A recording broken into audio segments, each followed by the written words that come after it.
Alright guys, how about that drive in here? I guess that's why they call it Sin City, huh? Alright, it worked. Greetings, my name is Stephen Faulkner. I'm a Kines major here at the University of Maryland. Today, I basically just wanted to inform you guys that boxing here in the United States is starting to decline as fans and really almost die. So basically, I've been a viewer of boxing my entire life. I've always watched it, but basically around December 2007 is when I really became an avid viewer. That was the Floyd Mayweather-Ricky Hatton fight. And unfortunately, boxing has actually really decreased its viewers since Tyson was in his prime in the early 1990s.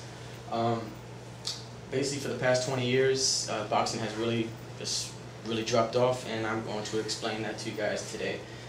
So, starting off with the golden years, there was, of course, Muhammad Ali, Rocky Marciano, Sugar Ray Robinson, basically a bunch of big monumental faces of boxing, and a lot of people really enjoyed it. People would watch it with a family, like the modern Super Bowl and big stuff like that. The heavyweight division was actually one of the biggest spectacles of boxing, because that's where all the fans were. That's where a lot of memorable matches were. They have, of course, Mike Tyson, Muhammad Ali, Joe Frazier, Joe Louis, and George Foreman. Which is actually going to lead me into my first reason why boxing has really decreased, and that is because there's no heavyweight division. As of right now, there's no one really out there that catches that public's eye, and everyone's kind of just really low-key. And I actually did some research, and out of the top 10 boxers in the heavyweight division right now, only 3 of them have a fight in the next 5 months. So if you're a heavyweight fan, that really doesn't intrigue you much to go and watch it.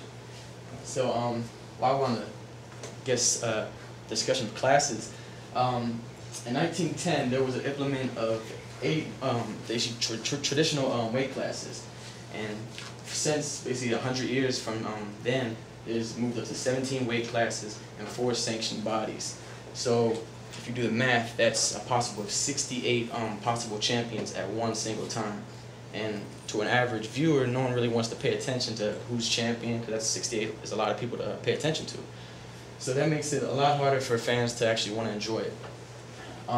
Also, all the fights are on pay-per-view now. And if you don't have $60, $50 to watch this fight, it really comes hard to just actually know what's going on, who's winning, if you can't catch Sports Center or reading the papers. And if no one actually thought about it, when was the last time you paid to watch the Super Bowl, the NBA Finals, the Olympics, and stuff like that? Another reason why boxing is going down is the MMA, UFC takeover. A lot of people think this is more exciting to watch because I guess the blood and higher potential injuries, and that's not really a fight quality to me, but I guess some people like that. Also, these things actually incorporate more fighting styles like Brazilian Jiu-Jitsu and Taekwondo. There's more ways of winning rather than just a knockout or stoppage in a fight. They have submission and other ways of using your body limbs to, I guess, injure your opponent. Also, one of the big reasons why boxers themselves don't really want to be a part of it is basically a worldwide problem, just money. Basically, there's been 30 prize fights in the past 12 years where they've actually been fixed. So either the boxer took a dive, maybe a referee did something, caught a couple of moves that weren't appropriate, or judges just used the scorecards wrong. And that really just makes the boxers not want to do it no more, and really messes up. Also, the boxing promoters have taken way too much money from boxers themselves. If you notice, maybe the boxers, of course, they'll make a good amount of money, but still the promoters will come out and make a majority of it. And I don't want to work for putting my body and my life on the line and then find out that my boss gets all the money for it. It's not really fair to me. Also, because they are the fans, they're really kind of like almost the most important part. What they don't, they have a problem with, they don't get to see what they actually want to see. and those are the big fights that are supposed to happen either happen too late or they don't even happen at all. And if they happen late, usually the fighters are out of their prime, they're old, they just want to get a couple bucks real quick and go on with their lives. And an example is that is the Floyd Mayweather Manny Pacquiao fight that was supposed to happen like a month ago, but for different reasons it didn't happen.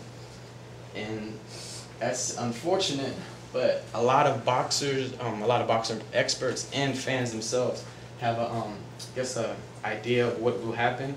And if the Mayweather Pacquiao fight was to happen, they would say 5:30.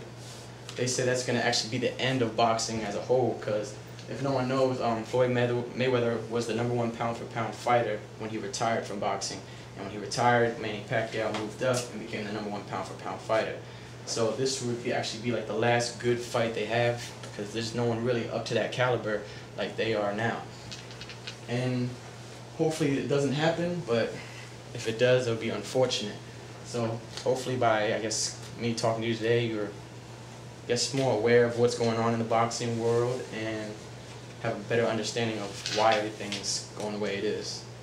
So I thank you guys for your time, and I appreciate everything. And you guys have a good rest of the day.